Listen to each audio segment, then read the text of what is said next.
What this lack of stuff means though, is that update 1.89 is just around the corner, which means devlogs should start coming out any day now, hopefully by next week. The Imperial Japanese Navy is quite likely, possibly the Kagero and Yugumo may bring with it the introduction of some heavy cruisers.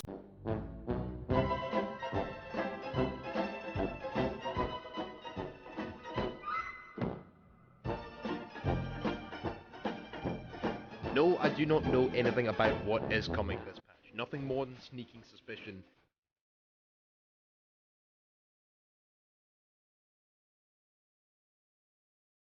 How perfect was that prediction list the other day? Seriously, I was spot on with the Japanese Navy and heavy cruisers, the Yugumo, and it looks as if we might be getting the F8 Crusader as well. Damn, I'm good. Okay, now that I've had my moment of assholey self-gratification and blowing my own bagpipe... Wait, what do you mean it's horn? Good afternoon, you wee bastards, and welcome back to War Thunder with Koala, and today, well, actually several days ago, we had announced the introduction of the Imperial Japanese Navy to War Thunder in update 1.89, along with the first heavy cruisers. I apologise for being late with this video, but I wanted to get the World of Warships video out. I've been waiting to get that out for quite a while, wanted to have it out on Friday actually, but didn't manage to get it up till yesterday, which was Sunday, but hopefully we'll be keeping up with the daily content for the foreseeable future, because there'll be a lot to talk about. Now, we don't know just yet which heavy cruisers we'll see. I mentioned in my 1.89 wishlist video that as of World of Warships, the Japanese Furutaka is the only heavy cruiser as low as tier 5, so what could other nations get to counter it? But of course, as I've said many times before, I am not very knowledgeable when it comes to naval history and information, so if the ships were designed to completely realistic parameters as they are in War Thunder, rather than having some made up factors like HP, damage output, stuff like that we see in World of Warships, then the US Navy's Pensacola class, which is tier 6 in warships, may actually balance out the Furutaka. People have mentioned the German Panzerschiffs or pocket battleships like the Graspe, but as far as I know, those ships sit more between heavy cruisers and battleships rather than between light cruisers and heavy cruisers like the Furutaka and Pensacola do. So, heavy cruisers, what do I think? Well, I honestly don't see them changing up the game too much. They'll be bigger and heavier and hit harder, and they will be a whole new level of gameplay, don't get me wrong, but the gameplay of War Thunder Naval itself, while being augmented by heavy cruisers, will still remain roughly the same. Now, it's important to remember that heavy cruisers are not just an extension of light cruisers. They're not just better light cruisers. So, rather than just giving us higher and higher tier cruisers, these very early heavy cruisers may actually have a place below the battle rating of some of the later light cruisers like the USS Brooklyn or HMS Tiger. Heavy cruisers sit between light cruisers and battleships with more armour and firepower than the former, but still retaining the speed advantage over the latter, while losing out to battleships in armour and firepower and having significantly less range. They are not necessarily quote-unquote better than light cruisers, just bigger and heavier, and everything that entails. They'll probably sit at tier 5, which leaves room for battleships at tier 6. One day, Gaijin, you gotta do it. I do hope we see some changes to gameplay if Gaijin really wants to make this work, because already cruiser gameplay is not often relevant to the game, as boats are taking the caps and deciding the outcomes of matches, and heavy cruisers lack mobility and rate of fire, so may be even more susceptible, I guess, to that problem. They'll basically just be there to duke it out with themselves, which is fun, but doesn't make you really feel relevant to the battle, kinda like bombers in RRB. All up though, I am very excited to see them come into the game, and it does bode well for future development of naval forces. However, the main thing to take away from this devlog was the introduction of the Japanese Navy itself, including two premium vessels, the Yugumo class destroyer Kiyoshimo, which is a standard Yugumo but for some increased air defense capability. The Yugumos were the successors of the Kagero class destroyers, first ordered in 1939 with only minor improvements over the well-liked Kageros, and unfortunately all 19 ships of the Yugumo class, including ours the Kiyoshimo, the very last of the class ever built, were sank during World War II. The Yugumo class aren't the fastest destroyers, rivaling the US Clemson class at around 65 kph or 35 knots, but only losing out slightly to the British Battle class, US Fletcher class or German Type 1936, while being noticeably slower than the Soviet Navy's Tashkent class destroyers. The Yugumo's main armament consists of 3 turrets, each sporting dual 127mm or 5-inch guns, 2 in the rear, 1 in the front, and 8 torpedo tubes, which these long lance torpedoes the Yugumos launch are bloody powerful things. As I mentioned earlier, the premium Kiyoshimo will have more powerful anti-air capability than the standard Yugumo class destroyers, but in War Thunder ships, almost all capital ships are basically safe from aircraft most of the time anyway, and the standard Yugumo does have some very respectable air defense.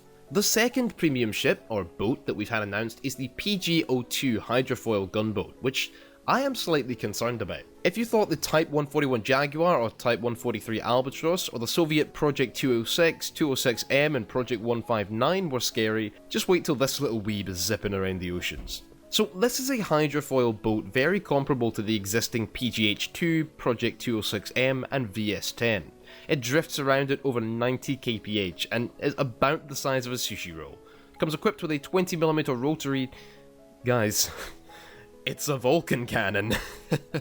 Like the US equivalent, the PG-02 does not contain any other weaponry, at least not to us in-game as of now, which has me worried about exactly where it'll be placed as far as battle rating is concerned. I'm also shocked that this will be the premium and not something more comparable to a tech tree vessel, which is what we see for other nations. The Soviets having the Project 186, which is basically copy-pasted out of the tech tree, and the US have a 7th Elco, and the Brits get their umpteenth model of the damn Fairmile. Does that mean that we're going to see a slight variation on this little thing in the tech tree too? But the reason I'm worried about this thing's place, well, the best weapon systems for taking out boats in-game are cannons with a high rate of fire. If you've ever taken your destroyers or cruisers into boat territory in-game, you'll know that your secondaries are far easier to get kills with than your main battery guns, and even your AA guns, if you take manual control of them, can tear boats apart far quicker than you can with primary caliber cannons, even despite smaller size. This Vulcan cannon has a rate of fire of 100 rounds every second. But although Gaijin states that it will receive HVAP belts capable of punching through the armour of capital ships, I'm not thinking that it'll do all that much to them. If you've ever been in an Elco or LCS L3 even, you'll know what I'm talking about. Even though you can pen the ships, doesn't mean you'll kill them. The second you hit them, their secondaries will open up, and without the player even having to acknowledge your presence, you'll be dead. If you even manage to get that close to them to have a chance before that happens. There's a lot to be said for 100 rounds per second, but I doubt this thing will really be a viable capital ship killer, and it doesn't have any other weapon systems with which to deal with them, torpedoes for example. So if that's the case, where should the thing go? I mean, it wouldn't be like Gaijin to give us a brand new, unique premium and make it somewhat enticing now, would it? If the PG-02 gets placed at 3.7 or below, then I'm going to absolutely dread the thing in my Elcos, Schnell boots and Fairmiles. It will absolutely trash you if you're at any sort of close range. At the same time, this may start to entice boats with bigger guns like the Fairmile and, for example, the LCS I mentioned earlier, to actually stand off a bit, use their ability to outrange their opponents, and even though you're much less likely to hit a nimble ship like a VS-10, you're also much less likely to die to it, simply because it put out more rounds than you did. Of course, making that work would require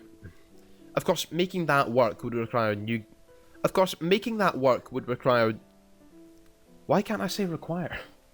Of course, making that work would require new game modes, a redesign to maps. Oh my god. But in my own opinion, all that kinda needs to happen anyway. Naval Forces is not exactly the most polished game mode right now. There is always another way around this, however, and that would be to think about modelling anti-ship / surface-to-surface missiles into the game. Now, Gaijin made development of this sound bad when they specifically mentioned it in the dev blog that yes, the PG-02 carried anti-ship missiles IRL, but no, it won't have this functionality in War Thunder, at least for the foreseeable future, just like the German Type 143 Albatross, which carried Exocets IRL. Of course, the Albatross has a much bigger gun, a 76mm, that still fires extremely rapidly. It shares that gun with the automatic, I believe. Basically, while it does retain a rate of fire that allows it to absolutely compete with small boats, it's also very capable of taking out capital ships due to the size of the gun. It walks the line between the two, being useful for both jobs, while the PG-02 excels at only one, killing boats. It's at this point that I should say, obviously, that this is my predictions, and I am somewhat naive when it comes to naval forces, and I also haven't seen the vehicle perform in-game, so take it with a grain of salt. So, while the Albatross can walk the line, the PGO-2 will really struggle against capital ships, and might be put at a tier so low because of that all it faces is Elcos and Fairmiles that will not stand a chance against it. This is what I'm worried about happening now, but I want to take the time to discuss anti-ship missiles and modern development of naval forces for the future. So, as I said, Gaijin made it sound bad. If I can just pull up the actual quote from the dev blog, having analysed the possibility of their implementation in our game, we understand that this weapon has many limitations, blah blah blah. Therefore, at this point, we cannot say if this type of weapon will ever appear in the game, although we are going to explore that possibility. So, I don't know about you lads, but my main takeaway from this was, they'll be in the game before long. Seriously, doesn't this just remind you of exactly what Gaijin said about tanks beyond the 1960s, tier 6 jets with air-to-air missiles, premium jets, or capital ships in naval forces at all? Gaijin has a habit of doing this, and they have a very firm rule on what is allowed to be talked about by members of their staff. So the main positive was that obviously the prospect of modern naval combat is being talked about. If Gaijin steadfastly refused to even mention or acknowledge it, then that would be a bad sign.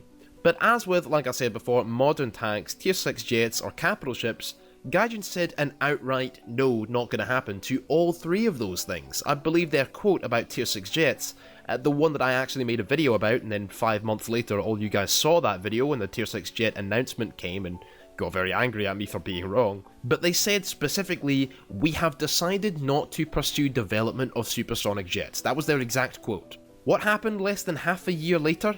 Well, patch 1.85 happened. The same thing, almost to the letter, was said about destroyers and cruisers, and now we're getting heavy cruisers. And back in the day, we had an absolute cutoff date for tanks of 1956. By the way guys, do you know what song was released the same year as this tank was? Hit me, baby, one more time. Along with this film. Oh, and the F-22 Raptor. Yeah, that'll put things into perspective. So the fact that Gaijin said anything on this at all basically means that it can come to the game at some point. They're talking about it rather than refusing to acknowledge it. That alone should be a sign. The history of this game's development has shown us that Gaijin basically wants to add every vehicle under the sun. Actually, spaceships win, Gaijin. But naval forces with modern ships would be a big opportunity. No other game really does the whole fully combined naval arms thing that I know of. I'm going to do a separate video relatively soon where I'll talk about what modern naval forces would look like in War Thunder, but the basics of it are anti-ship missiles. Think of things like the PGO-2 as being similar to the Raketenjagdpanzer. Advanced technology compared to what we've got now, but soon outshone by the real modern stuff, like guided missile frigates, attack submarines, etc. First, we need to go through the eras of battleships and heavy cruisers. I'm guessing that soon we'll get Baltimore-class heavy cruisers, Myokos, and other comparable ships, and after that, modern naval warfare could be a good place to develop the game. A lot of modern aircraft that I'm sure we'll get in games soon enough are multi-role naval fighters after all. Looking at you, F-14. This is obviously just me being hopeful, and I'm not saying that this should be where Gaijin focuses their attention at all, although I'm sure I'm still gonna get comments saying, Gaijin should do a patch where they just fix things instead of adding new vehicles. Oh my god, Gaijin adding more vehicles? No one wants this. Every time. It has to happen every time. Someone get typing below. We can't have an update before someone says that. Now, to finish off, are these premium packs worth your money? Well, actually, I might go ahead and recommend the PGO-2 for now. I'm concerned about how good I suspect it being. As always though, do yourselves a big favour and wait until the dev server to see what they're like. You don't lose the pre-order bonuses for ordering after the dev server. At least not yet. That'll be next patch. The Kiyoshimo, I'm thinking, is a wee bit expensive. All the Destroyer premiums really are. I mean, $50 for some pixels in a video game in the least played game mode that's riddled with issues. Oh well, at least there's some attention being given to it, and I did put the Imperial Japanese Navy in my top 10 list of things I'd like to see from this patch, along with heavy cruisers, so I am very happy with this announcement. I just likely won't be buying into it. Oh, as always, the pre-order packs come with Golden Eagles and Premium Time that you receive immediately upon pre-ordering, even before the vehicle comes out, as well as unique titles and decals if you do pre-order, which you can do at any time until the update goes live. So yeah, once again, I suggest waiting, even for the PGO2, which I personally am going to recommend. If you particularly want the Kiyoshimo, then there's actually a pack where you can purchase both vessels for only $55, and getting the PGO2 for only $5 extra seems pretty good to me. I'm sure I'll cover some of the stuff on the dev server when it goes live, which should be in about 2 weeks maybe, so come back then and decide on what premiums, if any, you want to look at after that, when you know what they're going to perform like. Anyway lads, that is going to be it for this video. I hope you have enjoyed and that you leave a like if you did, subscribe and hit that notification bell, join the 360 squad, and remember to let me know all your thoughts on what I said down in the comment section below. Remember to come follow me on Twitter, Twitch, join the Discord, and check out my Patreon if you'd like to support the channel further. Tomorrow I'm going to talk about the F8 Crusader leak, but until then lads, always remember, keep your bagpipes to hand, keep your kilt on, and I shall see you next video.